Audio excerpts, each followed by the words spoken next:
제가 정말 감명 깊게 읽었던 그런 부분이 있거든요. 그 부분을 한번 소개해 드리도록 해볼게요. 예. 한 육군 중위가 심각한 분노 조절 문제를 다스리도록 마음챙김 코스를 들어보라는 지시를 받았다. 중위는 별로 내키지 않았지만 군대식 사명감에 따라 열심히 수행해보기로 마음먹었다. 6주 동안 수행한 뒤에 그가 다음과 같은 이야기를 들려주었다. 오늘 토요일에 그 중위분이 이제 동네 마트에서 계산을 하려고 기다리고 있었는데 날씨도 너무 덥고 줄도 길고 그래서 이제 짜증이 이제 한층 올라온 상태였어요. 거기다 이제 분노 조절 문제가 있으니까 상상이 돼요. 예. 그려집니다. 그런데 앞에 있는 여자분 때문에 이제 인내심이 끊어지기 직전입니다. 앞에? 예, 왜냐? 앞에 있는 여자분이 딸랑 물건 하나 들고 와서 계산하려고 그런 거예요. 근데 그 마트가 이렇게 돼 있을 때 그 중위분이 선 줄은 많은 물건을 계산하는 줄. 옆에 소량 물건 줄이 있는데 거기로 가야 되는데 물건 딸랑 하나만 들고 와서 옆에 서 있는 거라서 그때부터 이제 부글부글 하는 거죠. 뭐지 이 여자? 왜 저걸 들고 여기 서 있지? 그런데 더 화가 나는 일이 일어납니다. 그 여자분이 계산을 할 순서가 됐는데 계산을 하다 말고 아이를 안고 있었거든요. 그 아이를 계산원한테 이렇게 주면서 어르르 깍꿍 이러고 있는 거예요. 그래서 지금 뭐 하는 거야? 빨리빨리 계산하고 갈 것이지. 여기가 지금 유치원이야. 이제 막 화가 부글부글한 거예요. 근데 거기서 이제 인내심의 끈이 이제 완전 폭발하기 직전까지 된 게 심지어 그 아기를 그 계산원한테 넘겨줬대요. 그 계산원이 아이를 아유 귀엽다 이쁘다 우르르 깍꿍 이러니까 이제 막 와 지금 내가 더워서 죽겠는 여기서 이러고 있는데 그때 이제 딱 마음챙김 수행이 생각이 났더래요. 그래서 마음을 이제 가라앉히고 화를 가라앉히고 상황을 이제 여유롭고 너그럽게 보자 하고 보니까 아기가 참 귀엽게 생겼더래요. 그러면서 그래 아기가 귀엽게 생겼다 하면서 이제 분노를 일단 사겼죠. 그리고 이제 자기 차례가 왔을 때 계산 차례가 왔을 때 이제 마음챙김 수행을 생각하면서 분노를 가라앉히고 이렇게 얘기를 했대요. 아기가 참 아주 귀엽네요. 이렇게 이제 분노를 사기면서 얘기를 했는데 그때 계산원이 어떤 얘기를 들려주는데 그 얘기를 듣고 깜짝 놀랐답니다. 저도 근데 읽고 깜짝 놀랐어요. 계산원이 뭐라고 하셨냐면 그래요? 실은 제 아들이에요. 작년에 남편이 전투를 수행하다 죽었거든요. 제가 이렇게 돈벌이를 해야 해서 아기와 놀아줄 시간이 별로 없어요. 친정 엄마가 와서 아기를 봐주니까 다행이에요. 제가 일이 늦게 끝나기 때문에 엄마가 매일 아기를 마트에 데리고 와서 한 번씩 만나게 해줘요.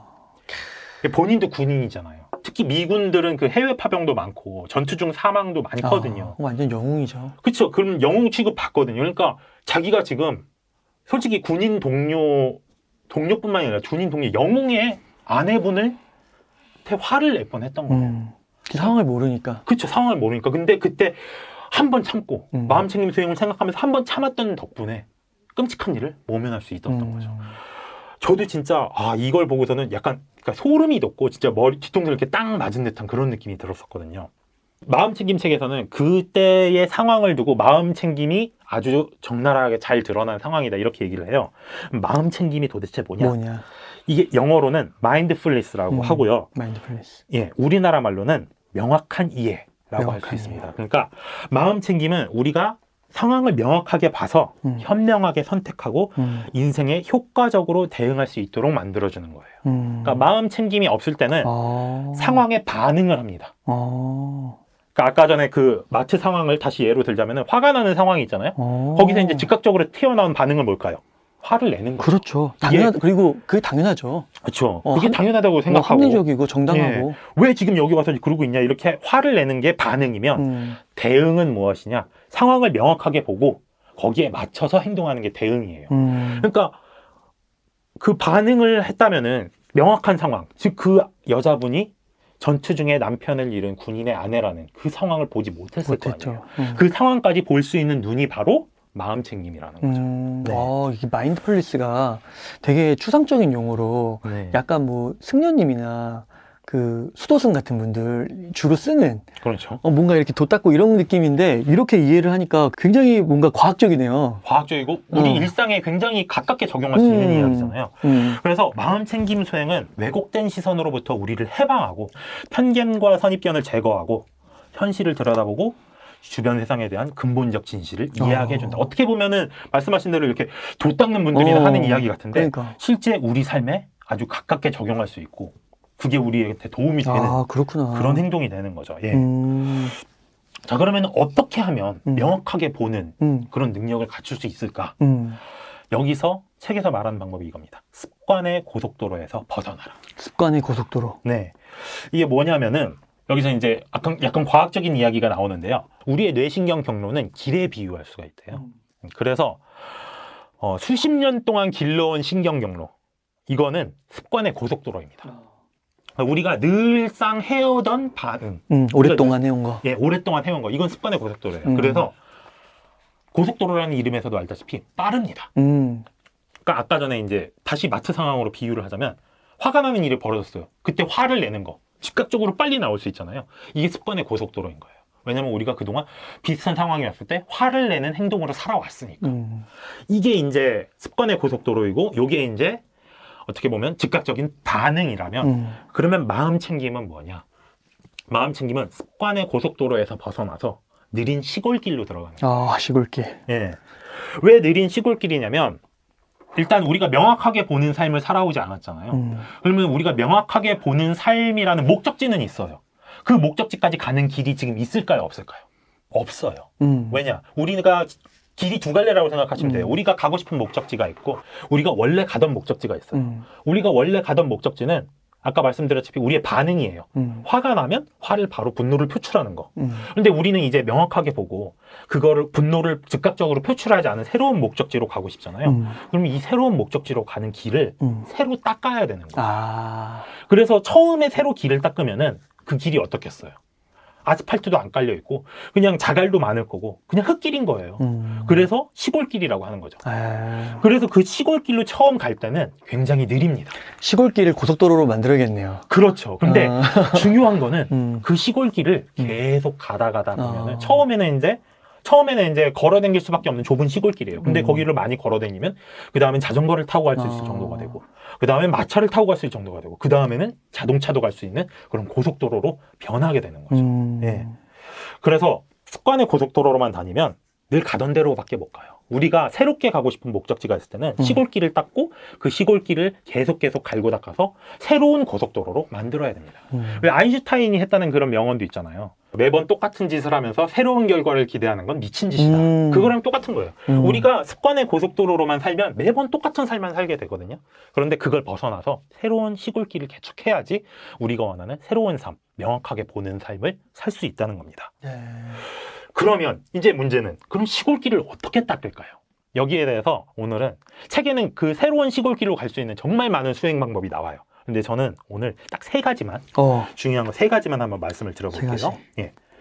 첫 번째는 무엇을 강화하고 싶은지 물어보는 거예요. 그러니까 새로운 시골길로 새로운 목적지로 간다고 그랬잖아요. 그럼 그 새로운 목적지가 뭔지 우리가 명확하게 알고 있어야 돼요. 그걸 모른 채 그냥 새로운 시골길을 닦는다?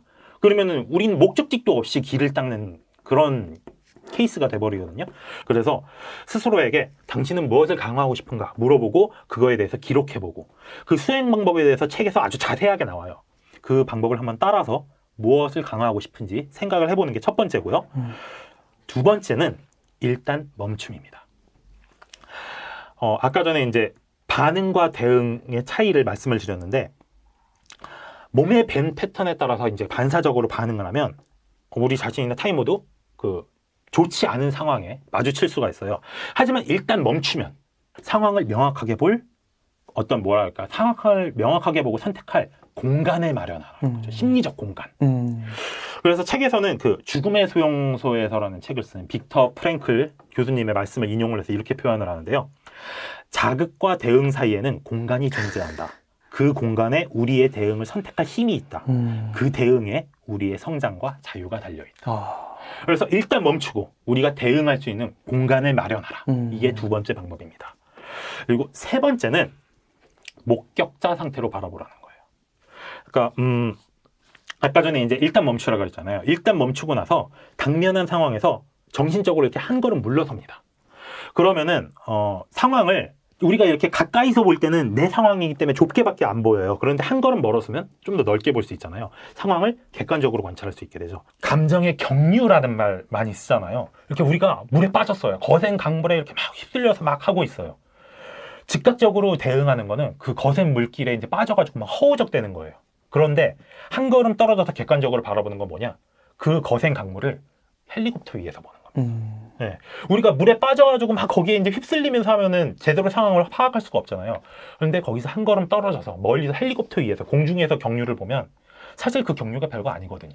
그냥 물보라거나 이렇게 볼 수 있는 건데 그렇지. 우리가 거기에 빠져 있기 때문에 지금 막 휩쓸리고 있기 때문에 그게 굉장한 경주처럼 느껴지는 건데 사실 그렇지 않을 수 있다는 거. 마치 타인의 일을 보는 것처럼 내가 목격자가 되는 거죠.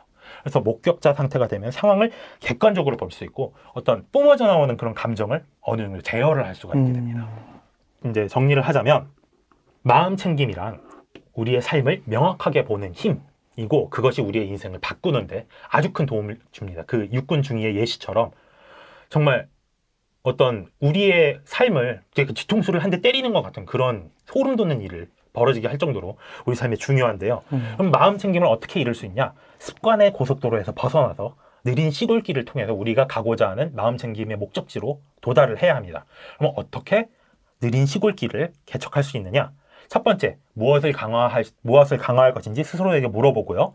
두 번째, 일단 멈춤을 통해서 선택을 할 수 있는 심리적 공간을 마련하고요. 세 번째는 한 걸음 물러서서 목격자 상태로 현상을 바라보면 됩니다. 네. 그래서 마음 챙김에서 이런 말이 나와요. 마음 챙김이 당장에 벌어지는 일은 바꿔주지 못할지라도 그 일과 우리의 관계는 바꿔준다. 네. 그러니까 어떻게 보면은 우리가 우리가 겪는 일들, 지금 벌어지고 있는 현상들, 이거는 바뀌지 않아요. 현실이 바뀌진 않지만 그 현실을 우리가 어떻게 받아들이냐는 언제든지 바꿀 수 있다는 거죠. 그래서 왜 그런 말도 있잖아요. 인생은 스토리텔링이다. 우리가 우리 인생을 어떻게 바라보느냐가 중요하다. 마음 챙김은 바로 그 부분을 강화해주는 어떻게 보면 인생 수행법이라고 할 수 있고 인생 전략이라고도 할 수 있습니다. 우리가 삶을 어떻게 받아들이느냐, 그 받아들이는 태도를 바꾸면은 삶 그 자체도 다르게 다가올 수 있다는 거죠. 그렇기 때문에 저는 이 마음 챙김을 두고 이렇게 말하고 싶은 게 진짜 이거 하나만 알면 인생 진짜로 바꿀 수 있다. 그게 저는 그 마음 챙김이라고 생각을 해요. 마음 챙김만 제대로 알고 현실을 제대로 볼 줄만 알아도 우리 인생을 바꿀 수 있다. 이렇게 생각을 합니다.